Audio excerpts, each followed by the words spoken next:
hopefully we have more countries, move. Hopefully. Hopefully. Especially in Africa. Yeah, yeah, yeah. All right.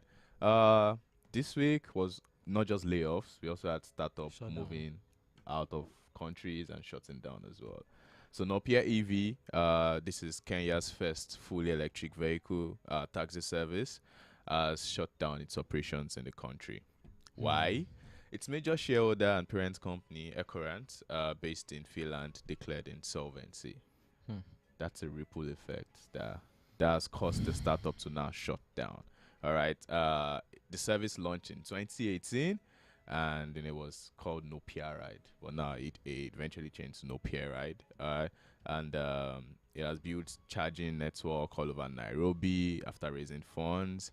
And now the parent company, EcoRent OY, went into insolvency in Finland, unable to secure additional funding, financing, and to grow the business. But now the business has to go down.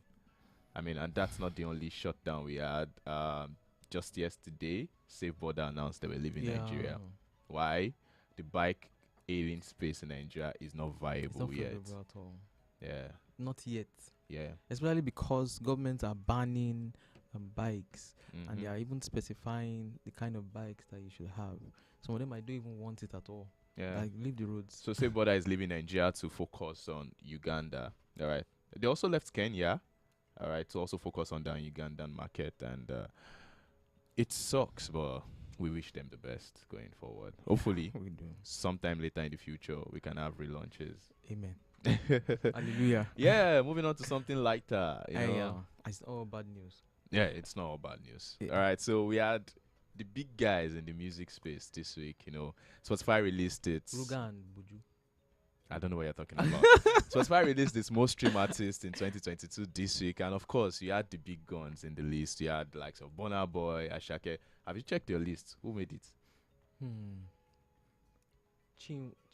Messi Chinwo. Messi Chinwo. Okay, we'll have that conversation. But we had Burna Boy, Ashake, Ayasta, Wizkid, Rema, Thames, Davido. I mean, these were the guys that dominated the top 10 streamed artists in Nigeria, generally. Norma. Ashake Norma. I mean, Ashake was on everybody's list. I'm yet to see anybody that doesn't have Ashake on their list. It's not on my list, sorry. It's not on your list. Top 10 songs, it's not there. It's mostly gospel artists. I don't know why, but it's mostly gospel Which artists. is weird because we don't even listen to gospel. No Allah. So yeah, that was interesting. I mean, Burna Boy claimed the top spot as the most streamed artist in Nigeria. All right.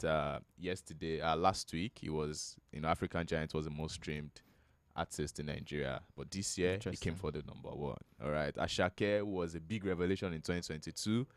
Back-to-back hits, several features, EPs, and everything was also on that list. Anything on the list?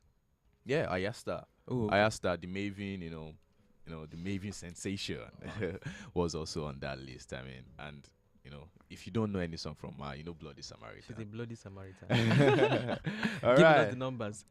Oh yeah, of course, giving out the numbers. All right. I mean, there was a 291% increase in rise on local music this year. Interesting. Yeah, people are listening to lots of Nigerian I saw some songs, people which listening is up nice. to 100K listening. I'm like, what? what are you listening to? I listened to my favorite artist for a bit of like 5 days in total, 5,000 something minutes. Wow. That's like 5 days in total this year. You people. Yeah. Anyway, that's it for the news. I hope you got the news we broke to you, the news from Africa and across the globe. We have something from our sponsors, Oh, okay. Let's listen to them. Quidax wants to play something for us, so. Some are bothered about the future. Some are bothered about it. Motivational speaker, I beg start again. The year is 2040 and cryptocurrencies.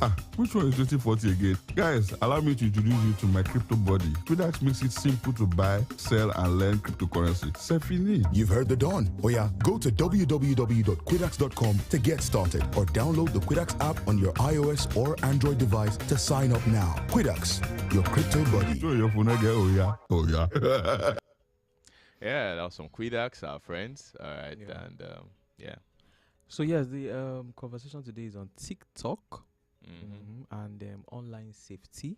Online safety. I look at TikTok's Safer Together campaign. Misinformation. We used to think that misinformation is the biggest thing that um,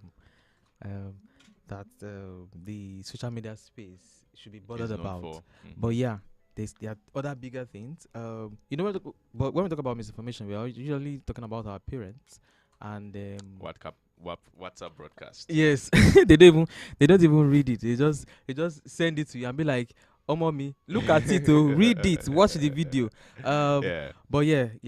But that misinformation rule does not apply to only our parents. We should all be worried about it.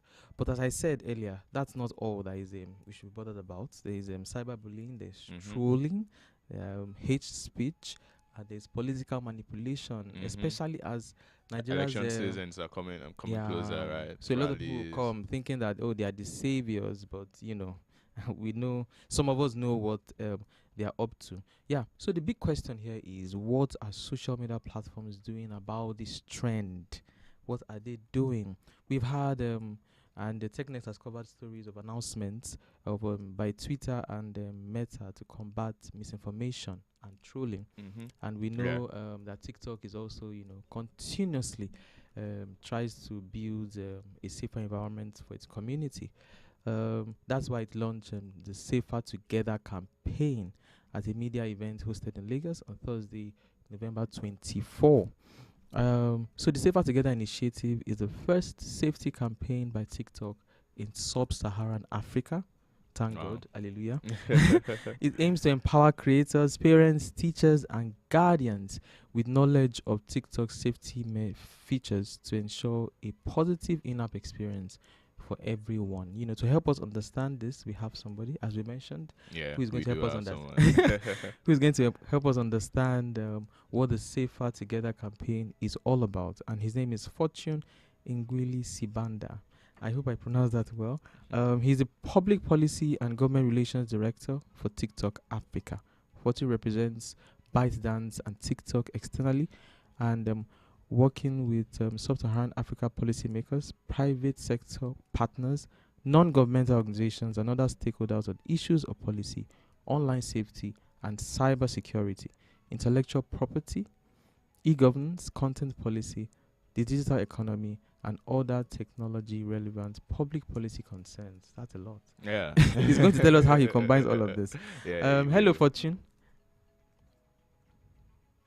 Hello, Leah. How are you? I'm fine. How are you? I'm fine. I just heard you butcher my name. I'm going to forgive you for it, but it's fine. Apologies. I'll send you a drink. I would appreciate that. Thank you. So how are you? How are you feeling today? All good here. I'm joining from Johannesburg in South Africa. It's nice and sunny outside. Thank you for joining us. Yeah. So to the questions, so I will not waste your time. We know that data privacy is almost non-existent in Africa because Africans mostly underestimate the power of data. How are you working to ensure that privacy is prioritized and people are safe on TikTok? Thank you. Thank you guys for having me on the show. I was just actually listening to your Tech Bytes earlier. Quite interesting what's happening in the tech sector. To the question of privacy, of course, at TikTok, we take the privacy of our users very seriously.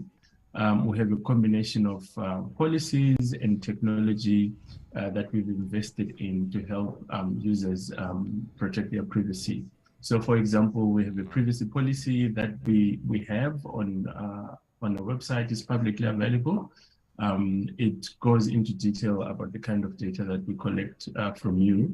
And this is basic information. So when you sign up, information such as your username, your date of birth, your IP address, technical information, and all of those things is the kind of data that we collect. And we're very open as well about that kind of information that we collect. We also have to explain to users why we collect the information that we collect. And the primary reason, of course, is for the user to have a better experience on TikTok. Remember, TikTok is a platform that is based on recommendations. So we also collect behavioral information, how you interface with content. So if you watch a video and maybe you replay it, or you go to the user's profile and you watch other videos, or you engage with that video and comment and stuff like that. For us, it tells us, that you probably like that type of content, and then we can use that information to recommend it to you. The other part about privacy is obviously empowering users, where we've got some safety tools on how users themselves can protect themselves, can protect their privacy. But I can go into detail later as the conversation goes. Oh, great. You mentioned safety tools and all, and how users can protect themselves. All right. We all know cyberbullying is commonplace all over the internet now, even though Africa might not be at the top of the list, right, in terms of regions where this is prominent. What is TikTok doing to stop these raving menace and prioritizing safety for its users? Yeah. Thanks, Dami. So cyberbullying is not allowed on TikTok, as it's one of our 11 community guidelines. We've got 11 of them focusing on many other things, including, for example, misinformation, dangerous goods, listed organizations, hate speech, adult nudity and sexual activities, and then, of course, cyberbullying and harassment. This is not allowed on our community guideline, on the platform, as part of our community guidelines. So we use those community guidelines actually to make sure that our moderation teams actually take down any content that is viewed as cyberbullying. So we want to make sure that users have a safe experience. They can enjoy themselves on TikTok and not feel harassed. So one of the ways in which we do that is we empower users or creators with tools such as disabling comments, because we're in Nigeria just last week. One of the user conversations we had were users saying that you can create some bit of content and then someone just starts trolling you, starts saying very bad and nasty things about you. But because of such features as disabling comments, it actually, protects even the creator's safety to make sure that, they are not being bullied. The other thing that we are very big on, that we always want to communicate, is please, please, please, to users, if you see a piece of content that you feel violates our community guidelines, or if someone is bullying you on the platform, please report it to us.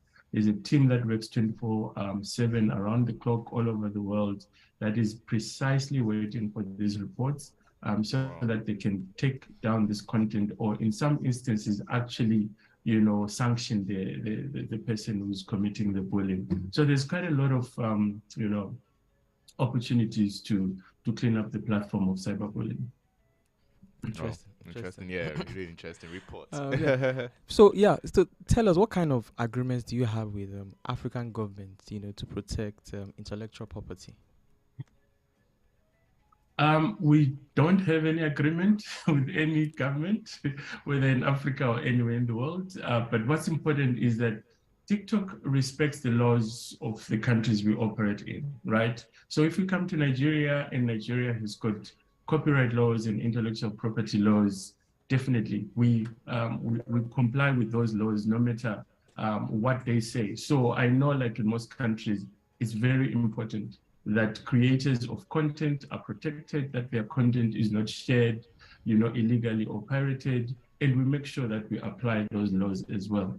So it's the same everywhere where we go. So I think the only compact or agreement we have with anyone, whether it's government or a creator or an artist or anyone else really, is that we will protect your copyright, your IP on the platform. We're not going to allow anyone to abuse your IP on the platform. So you'll find that TikTok is very popular, especially with music, right? We all know that.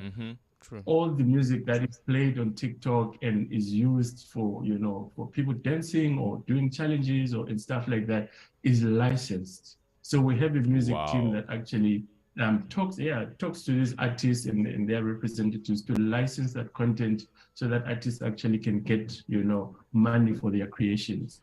And then our users can use it freely, but in the background, TikTok has already reached agreements with those artists in terms of licensing it. I think another interesting thing is we have what we call a transparency report that we publish every 3 months. We show as well in that report what kind of content we take down. So for earlier, you're talking about cyberbullying. We can show you like the numbers of the content that we've taken down that relate, for example, to cyberbullying. But we also go into detail and show you the content that we've taken down as well for violating IP and copyright. So this is something that we take very seriously as a company and want to make sure that people's copyright is protected. All right. Could you give us the numbers for maybe 2022, 2021? Damn, you're putting me on the spot. It's millions. So because it's every 3 months, right? In Q2 2022, I think it was close to 113 million pieces of video that were taken down in just 3 months alone for violating our community guidelines. So this is a global figure, right? This is a global figure. Amazing. So 130 million, it's huge, as you can see, in just 3 months. But I think for me, the exciting thing, and I always say this, I almost sound like a broken record now, is that 118 million represents less than 1% of the content on TikTok during that same period. So which goes to show that the majority actually of the content on the platform is good content. Then the offending content that we took down was less than 1%. So I think that's something that we're very, very proud of at TikTok. Yeah, that's great. I mean, you just talked about taking down contents. I mean, that's content moderation. Because I mean, freedom has its limits. You know, you listed like 11 pillars, right? The contents you don't allow on TikTok and things like that. I consider damaging social, sexual impropriety. You mentioned cyberbullying, hate speech, and things like that. Trolling as well. So, how do you work with moderators to check this kind of content? Is it human moderators, AI? How does it work? It's actually a combination. Very good question. That it's actually a combination of AI as well as human beings, right? So the first port of call at TikTok, being a tech company, is obviously the machines, right? We're super proud of these machines. So in the figure of 113 million that I gave you, I think probably 94% of that is taken down by machines.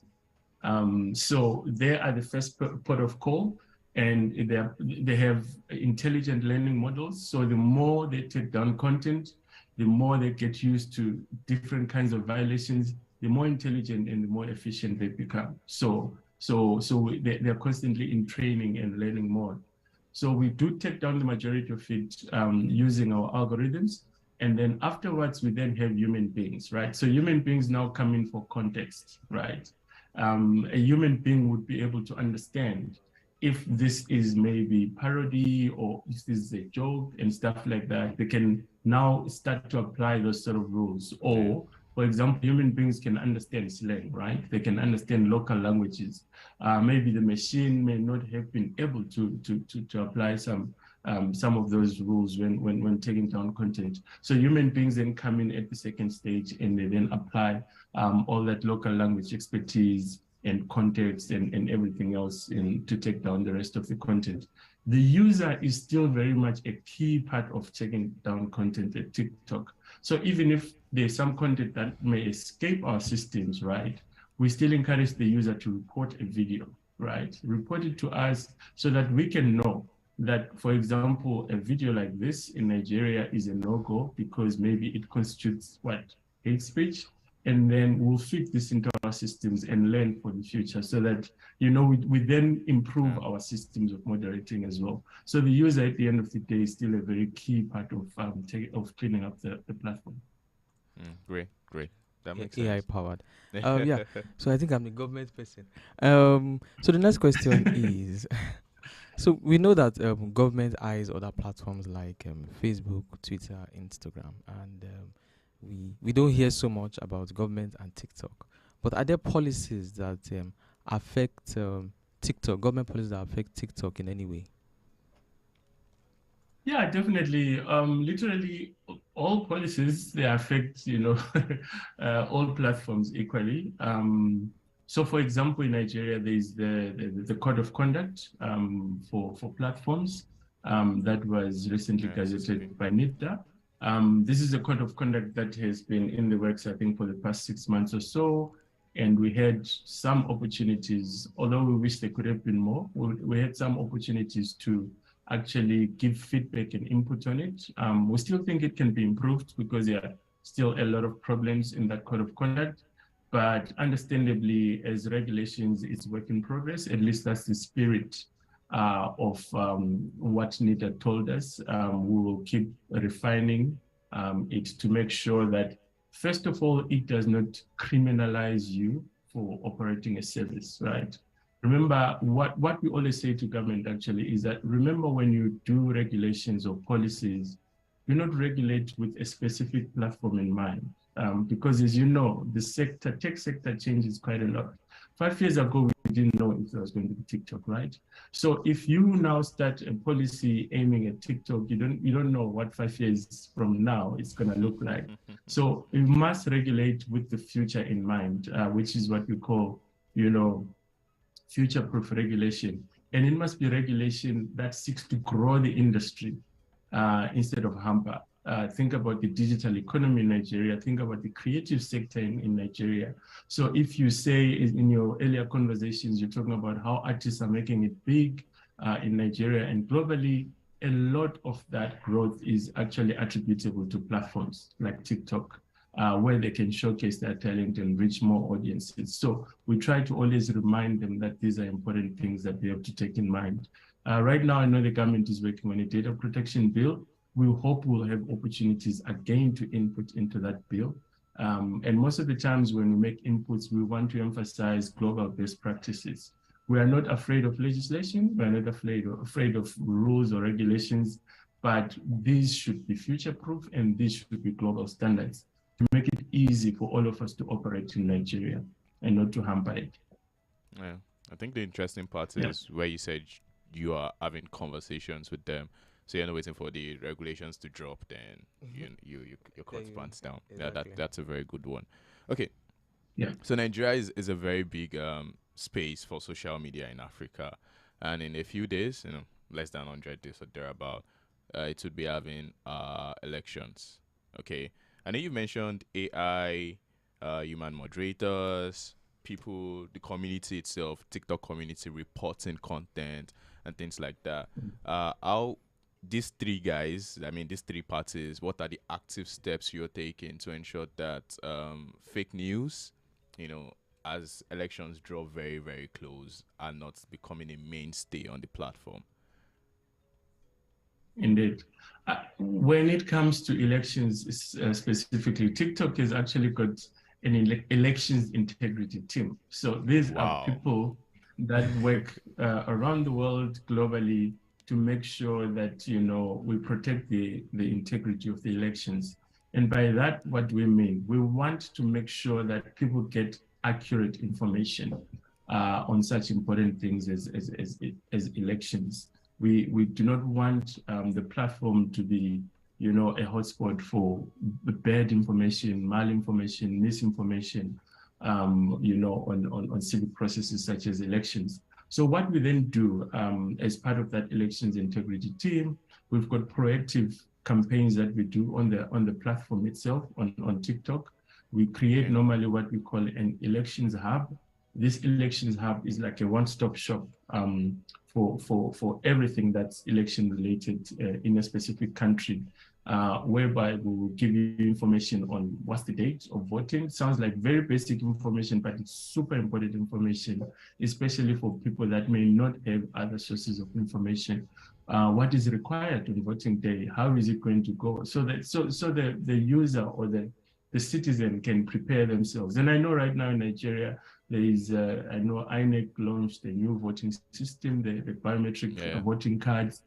People may not know how it works. So we provide that information on our platform to make sure that our users, as they are enjoying themselves on TikTok, they can also learn a bit more about the elections and prepare themselves. Some of our users may be first-time voters, youthful audience. So I think we think it's super, super important to have that kind of information on the platform, and they can consume it and prepare themselves for the elections. We did the same in Kenya with amazing results in partnership with voter education, civil society organizations, the Electoral Commission, and other stakeholders. We did the same in South Africa, local government elections in 2021. So this is something that we've been doing for high priority elections in Africa, and we're planning to do the same as well for Nigeria. So the way it's going to work is that this portal will be served to users in Nigeria. So if you're in Nigeria and you open TikTok, you'll get a notification that says to learn more about elections in your country, click here and we take you to this website where we'll provide this information for you within the app, within TikTok. And then if you need more additional information, there are links that you can click on, then you'll be taken out of TikTok to go to other websites that have got that kind of information. The other things that we do to curb misinformation is obviously working with fact checkers in Nigeria. If someone posts a video and says, so-and-so did that and this, and we're not exactly sure what's happening, we've got a team of fact checkers that will look into that, and they'll be able to tell us if this is accurate or it's not accurate. And then based on those findings, we can then action on that video. We also put video notice tags. It's like a ticker running at the bottom of a video that may be sharing maybe opinions that are not yet verified. We put a ticker there that, this information has not yet been verified. Or as we saw in Kenya, there were some people now starting to post videos declaring that this candidate has won, and before the Electoral Commission had actually released the results. So we put that ticker there to say that the results, if you need accurate information in the results of the elections in Kenya, click here. So really to make sure that people are aware that, people are just saying things, but it's not yet been official. So these are one of the many things that we are planning for Nigeria, and you'll be seeing them very soon on the platform. All right, how soon though? Is there like a timeline you could just give us expo or something? My communications team will kill me if I told you that. So we want to surprise you guys, okay. so that you guys will get excited and you'll cover it and you'll let your listeners listen, hear about it. But definitely, let's say early next year. Obviously before the elections, we'll come up with an announcement. We'll let you guys know. All right, makes sense. Great. Let's look at the future. What kind of government TikTok relationship should we be looking at, that would in the future that would favor content creators? Dami, can I ask you one question? Is Laye running for the elections? Is always asking me I think he is in his village. In my village. Dami, my village. It's a good question, Laye, but really, these government questions. So the kind of relationship that we look at, the kind of relationship that we want is we want a government that thinks about how to grow primarily the digital economy and the creative economy, right? To make sure that you have in place policies that actually help, creatives put themselves out there and be able to grow. So there are so many projects that we do in partnerships with governments around the world. For example, in South Africa, we did a campaign to take some TikTok creators and train them on how to produce quality content, put them through a boot camp, literally, of how to be good quality TikTokers. And we did that with the National Film and Video Foundation. It's a government agency in South Africa. So they then reach out to artists, they raise awareness of these free programs for artists and creators. And this is the kind of thing that we want to see. Because as you might know, the digital economy in any country, as in Nigeria, is the fastest growing economy, right? All other sectors of the economy, like mining, oil, are actually shrinking, but the digital economy is growing super fast. So this is a sector of the economy that we want governments to be aware of and be able to support, its growth. Because if you look at stuff like unemployment, for example, this could be one of the ways in which people can solve for unemployment. If you look at small businesses, e-commerce is where it's at. This is potential for small businesses to grow using technology. So we want governments to be aware of all of those things as they come up with policies and regulations on how they can actually grow the digital economy and the creative sector. Yeah. Oh, great. And so Nigerian creators are going to eat good in the next few years. Amen. Hallelujah. Yeah. So one last one. Amen. With the Safer Together campaign in view, is there something you have not told us that we need to know? Right. So with Safer Together, I think, as you said at the beginning, we're bringing in, parents, we're bringing in creators, guardians, teachers, we're bringing them together to educate them about some of the safety tools that we have within the app. We're also going to engage, creators. We're going to create a microsite for them where they're actually going to do videos, short snippets, TikTok type videos on safety issues, that users can actually relate to, to be educated about how to keep themselves safe. So there will be a bunch of all these activities that are actually happening online. But also, we're in Africa, we're aware of it. We still need to work offline with people. So we've partnered with Data Scientists Network. It's a Nigerian agency that is helping us roll out, safety, online safety workshops around the country. We're starting right now with Lagos as well as Abuja. Again, focusing on teachers and parents and guardians, educating them about how they can keep the young ones under their care safe. We know that there's a big digital gap between parents and young people when it comes to technology. So we're trying to bridge that digital gap by focusing on these folks and educate them about safety. Oh, great. Great. That makes sense. Thank you, Mr. Fortune. This has been an insightful conversation and interview. I like your word exciting too. Oh yeah, exciting. Thank you, guys. If I was a Nigerian TikToker now, I would be hyped and interested in jumping on board. And no, I'm not contesting anyway. Okay. Okay. For now. All right, Mr. Fortune, thank you very much. Thank you so much for joining us. Do you mind to share your social media, maybe handle or something, so viewers can? You will be surprised. I'm not on social media. Okay, your TikTok. Okay. On TikTok. I'm actually a very private user. Back to the issue of privacy. I have a TikTok account, but it's a private account. Oh, okay. So interesting. I'm not private. But on LinkedIn, you can find my name. Then you can follow me there. All right. Thank you. I'm not private. My handle is actdown07. What's yours? There we go. Cool people. I'm not so cool as you guys. All right, guys. Thank you very much for tuning in. Thank you, Mr. Fortune, for coming on board. We hope this has been an exciting conversation for you. If you like this, subscribe. Follow us on every podcast platform: Spotify, Apple, Google. You can even watch this on YouTube, right? And Facebook as well. So follow us on all our social media and be a part of this. Till we come again to your ears and eyes next week. Peace. Peace out.